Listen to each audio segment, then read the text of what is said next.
बिस्मिल्लाहिर्रहमानिर्रहीम। अस्सलाम वालेकुम। Pro Shahbaz official YouTube channel से मोहम्मद शहबाज़ आपको खुश आमदीद कहता है। आज हम पढ़ेंगे फ़ोटोशॉप कंप्लीट कोर्स की क्लास 12 को, और इस क्लास के अंदर हम देखेंगे कि हम जो कंटेंट अवेयर मूव टूल है इसको हम कैसे यूज़ कर सकते हैं।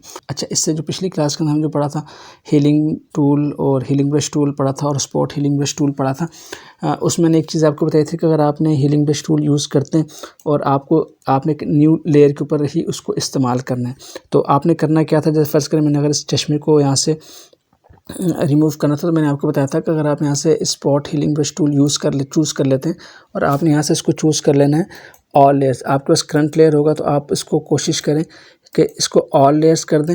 इससे ये होगा कि आप एक ब्लैंक लेयर के ऊपर रह के अपनी जो इमेजेस हैं उसको जो है वो रीटच कर सकते हैं। तो मिसाल के तौर पर मैंने आपसे कहा था कि अगर आपने इस चश्मे को रिमूव करना है तो आप इसके यहाँ से एरिया को टारगेट करेंगे, अपने कीबोर्ड से ऑल्ट दबा के लेफ़्ट माउस का बटन दबाएंगे तो एरिया कॉपी हो जाएगा। उसके बाद आपने जैसे इस चश्मे के ऊपर इस तरह से करके इसको ड्रैग एंड ड्रॉप ड्रैग करना है, तो आपके ये होगा कि चश्मे यहाँ से रिमूव हो जाएगा। और फिर मैंने कहा था कि ये आपके पास एक न्यू लेयर में होगा। अगर मैं इस न्यू लेयर को यहाँ से हाइड करता हूँ तो देखें आपकी जो ओरिजिनल लेयर है, मैं अगर यहाँ से इसको हाइड करूँ तो जो ओरिजिनल लेयर है वो वैसी की वैसी रहेगी, और जो आपने चेंजेस की हैं वो आपकी न्यू लेयर के ऊपर आएंगी। अच्छा, और ये मैं हमेशा हम ये फ़ोटोशॉप में रेकमेंड करते हैं कि आपने जो भी चेंजेस करनी हो उसको आपने क्या करना है, एक नई लेयर के ऊपर करनी है, या फिर आपने लेयर मास्किंग का यूज़ करना है, क्योंकि लेयर मास्किंग हमने पढ़ी नहीं है अभी, और न्यू लेयर के ऊपर आपको करना बताया था। लेकिन अगर आप ये देखते हैं कि यार मेरा ये जो टूल है ये बिल्कुल जो मैंने सेटिंग की है ये बिल्कुल एक्यूरेट होगी और मैं चाहता हूँ कि इसको मैं एक ही जो है इसको एक ही लेयर बना दूँ, तो उसके लिए आपने क्या करना है, आप इन दोनों लेयर्स को मर्ज कर लेना होता है। हाँ, जैसे फ़र्ज़ करें हम लेयर इसलिए बनवाते हैं ताकि आपकी कोई गलती ना हो, जो आपका ओरिजिनल इमेज है वो ख़राब ना हो। तो अब आपने ये देखा कि भाई मैंने जो चेंजेस किए हैं ये बिल्कुल ठीक हो गए, तो अब आपने इसको मर्ज कर लेना है। मर्ज कैसे करते हैं, अपने कीबोर्ड से आपने इन दोनों लेयर्स को सिलेक्ट करना है। जैसे फ़र्ज़ करें मैंने फर्स्ट लेयर को सिलेक्ट किया, कीबोर्ड से शिफ्ट दबाएं, सेकंड लेयर को सिलेक्ट करें, दोनों लेयर सिलेक्ट हो गई, और अपने कीबोर्ड से अपने कंट्रोल और ई दबाना है, तो देखें ये दोनों लेयर्स आपकी मर्ज हो गई हैं। अब जो आपने चेंजेस की थी वो इसके अंदर ऐड होगी। तो इस तरह से आप लेयर को मर्ज कर देंगे, लेकिन उस वक्त जब आपको ये बिल्कुल 100% श्योर हो कि आपने जो चेंजेस की बिल्कुल ठीक है। अच्छा, ये चीज़ हो गई। आप इसको ग्रुप भी कर सकते हैं और इसको मर्ज भी कर सकते हैं, ये चीज़ आपको समझ आ गई। आज हम पढ़ेंगे कंटेंट अवेयर टूल को। तो मैं क्या करता हूँ, मैं ये एक इमेज ओपन कर लेता हूँ, और अब जो हीलिंग ब्रश टूल के अंदर जो हमारा जो टूल्स हैं, देखिए यहाँ पे हमारे पास जो टूल है ये है कंटेंट अवेयर मूव टूल। अब हम देखते हैं कि हम इस टूल को कैसे यूज़ कर सकते हैं। देखिए जो ये टूल है ये इस्तेमाल होता है कंटेंट को इमेजेस में से मूव करने के लिए, मतलब एक जगह से दूसरी जगह के ऊपर मूव करने के लिए। कैसे मूव करते हैं, मिसाल के तौर पर जैसे मेरे पास एक इमेज है और इस इमेज को मैं चाहता हूँ कि यहाँ से मूव करके यहाँ पे कर दूँ, तो इसके लिए क्या करेंगे, मैं अपने टूल में आता हूँ, यहाँ से राइट क्लिक करके इसको सिलेक्शन कर लेता हूँ, कंटेंट अवेयर मूव टूल को सिलेक्ट करूँगा, और सेलेक्ट करने के बाद अब मैं इसके यहाँ से सिलेक्शन ले लूँगा, एक रफ से सिलेक्शन। देखिए ऐसे करके, सॉरी ये मैं इसको डिलीट कर दूँ। आपने इसके आसपास से एक इस कश्ती की एक रफ से सिलेक्शन ले लेनी है, इस तरह से करके। देखें ये आपने सिलेक्शन ले ली, और मैं जूम आउट कर रहा हूँ, और अब आप चाहते हैं कि इसको आप यहाँ पे मूव करें। अच्छा, मैं जब इसको यहाँ से मैंने पकड़ा और पकड़ के मैंने इसको देखें ऐसे ही चाहता हूँ कि यहाँ मूव कर दूँ। फर्स्ट करें यहाँ मूव करना चाहता हूँ, तो मैं इसको यहाँ पे छोड़ूंगा, तो थोड़ी देर इसको एनालाइज करेगा। अगर अब देखें मेरे पास एक और चीज़ हुई है कि यहाँ पे मेरे पास ये ट्रांसफॉर्म आ गई। देखिए कंट्रोल्स मिल गए। कंट्रोल का मतलब ये है कि मैं इसको यहाँ से थोड़ा सा अगर मुझे मूव करना तो मैं इसको थोड़ा सा मूव भी छोटा भी कर सकता हूँ, मतलब साइज़ में छोटा किया, और मैं अब इसको अपने कीबोर्ड से इंटर भी कर सकता हूँ। यहाँ पे देखें टॉप पे देखें मेरे पास ये साइन नज़र आ रहा है ओके का, मैं यहाँ से इसको ओके भी कर सकता हूँ। तो आप चाहे तो इंटर करें, चाहे तो यहाँ से ओके करें। तो देखें जब मैं इसको ओके किया, अब देखें इसने थोड़ा सा इसको एनालाइज़ किया, और उसने जो मेरा जो कंटेंट है वो यहाँ से उठा के इस कश्ती को यहाँ पे उसने मूव कर देगा। देखें ज़रा,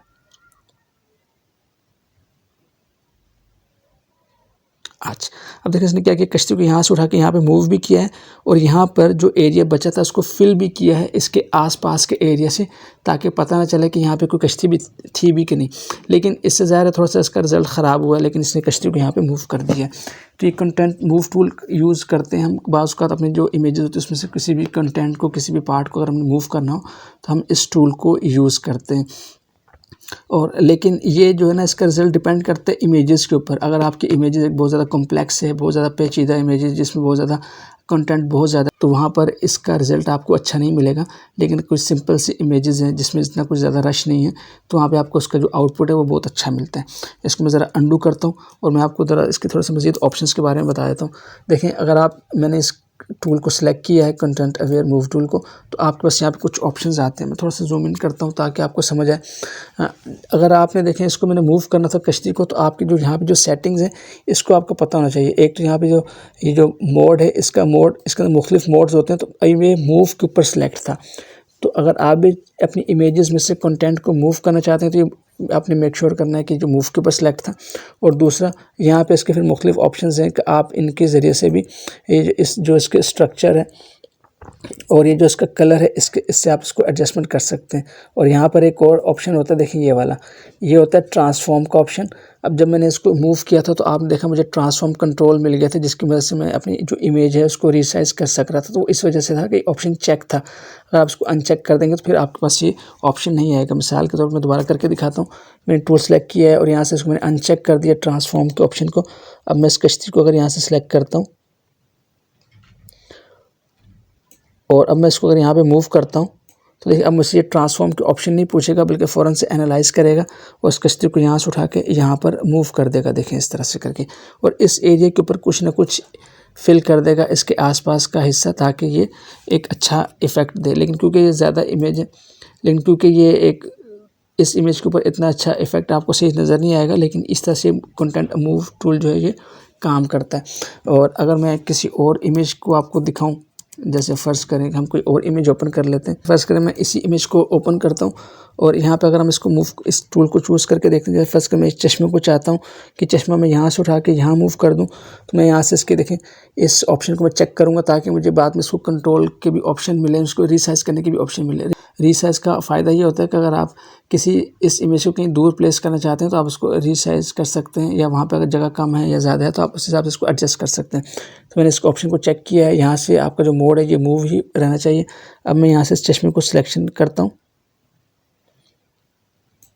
और अब इसको मैं फ़र्ज़ करें यहाँ पे मूव करता हूँ, तो देखें मेरे पास एक कंट्रोल आ गए। तो मैं फ़िलहाल इसको थोड़ा सा छोटा कर लेता हूँ और अब मैं अपने कीबोर्ड से इंटर प्रेस करता हूँ। तो देखें, आप देखेंगे कि यहाँ पे इसने क्या किया, यहाँ से इसको मूव कर दिया है और यहाँ पे इसने कुछ ना कुछ पेस्ट करने की कोशिश की। हालांकि रिजल्ट अच्छा नहीं है, लेकिन इस तरह से आप चीज़ों को यूज़ कर सकते हैं।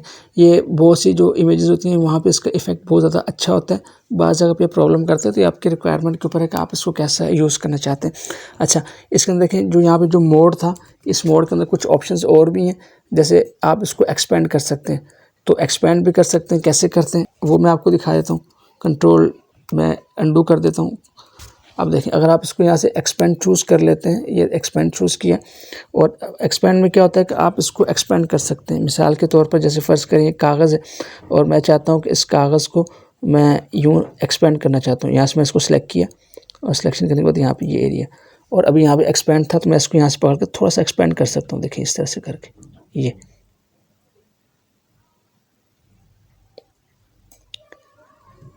इसने रीसाइज़ का ऑप्शन दिया, लेकिन मैं इसको रीसाइज़ नहीं करूँगा। मैं ओके करता हूँ जस्ट। देखें थोड़ा सा इसको एनालाइज़ करेगा ये, और इसने इसको देखें एक्सपेंड कर दिए। ये देखें पहले ये ऐसे था और अब ये ऐसे, देखें कितना इसने एक्सपेंड किया है ये इतना। तो ये एक्सपेंड भी आप चीज़ों को करा सकते हैं। कोई चीज़ छोटी थी तो आप इसको एक्सपेंड भी करवा सकते हैं यहाँ से इसका मोड चेंज करके। लेकिन आप ये बहुत ज़्यादा इस्तेमाल नहीं कर सकते, इसमें बहुत ही हल्का फुल्का इस्तेमाल करना होता है ताकि जो चीज़ की ब्यूटी है वो भी रहे और आपका काम भी हो जाए। अच्छा, इसमें एक और चीज़ भी है। मैं इसको कंट्रोल डी करता हूँ और फ़र्ज़ करें मैं यहाँ से इस चश्मे को यहाँ से मैं मूव दोबारा चूज़ करता हूँ, और मूव को चूज़ करने के बाद मैं इस चश्मे को यहाँ से दोबारा से सिलेक्ट किया और मैं इसको यहाँ पे मूव किया। कंट्रोल मिल के मैंने इसको जस्ट ओके किया, तो देखिए ये इसने मूव कर दिया। अब देखिए, अब आपके पास अभी ये सिलेक्शन मौजूद है, सिलेक्शन अभी ख़त्म नहीं की मैंने। तो आपके पास यहाँ पे ऑप्शन आता है कि आप इसको इसके जो कलर्स हैं, जो इसका स्ट्रक्चर है, उसको आप मॉडिफाई कर सकते हैं। मॉडिफाई का मतलब है कि आप इसको मज़ीद शार्प करना चाहते हैं अगर, तो आप यहाँ से इसको सिलेक्शन अभी मैंने खोली हुई है, सिलेक्शन डिसलेक्ट नहीं की मैंने, तो आप इसको बढ़ा के इसके जो एजेस होते हैं इसके ऊपर आप इसको बहुत ज़्यादा शार्प कर सकते हैं। देखें ज़रा, तो देखें अब ये जो इसके एजेस हैं बहुत ज़्यादा शार्प हो गए। पहले थोड़ा से ब्लर से थे, लेकिन अब ये शार्प हो गए हैं।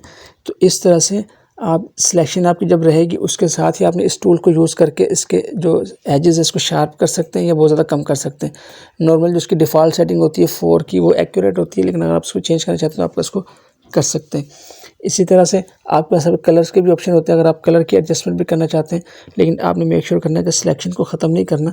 अगर आप ये कलर की एडजस्टमेंट करना चाहते हैं तो आप पहले सिलेक्शन को रहने देंगे, उसके बाद आप कलर की एडजस्टमेंट करेंगे और इस तरह से आप थोड़ी बहुत कलर की एडजस्टमेंट इसकी एजेस के ऊपर कर सकते हैं। तो ये चीज़ें आप इसको इस्तेमाल करेंगे तो आपको आइडिया होगा आप इनको कैसे यूज़ कर सकते हैं। तो इस तरह से आप जो कंटेंट अवेयर मूव टूल है इसको यूज़ कर सकते हैं अपनी इमेजेस के ऊपर। देखें ये जो चीज़ें होती हैं, जो टूल्स होते हैं, ये आपको उस वक्त तक सही समझ नहीं आ सकते जब तक आप इसकी प्रैक्टिस ना करें। तो कोशिश करें इसकी ज़्यादा से ज़्यादा प्रैक्टिस करें। जितनी आप प्रैक्टिस करेंगे उतनी आपको ज़्यादा यहाँ पे इसका इन टूल्स को इस्तेमाल करने के लिए आपका जहन खुलेगा। तो उम्मीद है ये चीज़ आपको समझ आई होगी और आपने देखा होगा कि आप कैसे जो कंटेंट अवेयर मूव टूल है इसको यूज़ कर सकते हैं। इंशाल्लाह आपसे नेक्स्ट क्लास में मुलाकात होती है, तब तक के लिए इजाज़त दें। अस्सलाम वालेकुम व रहमतुल्लाहि व बरकातुहू।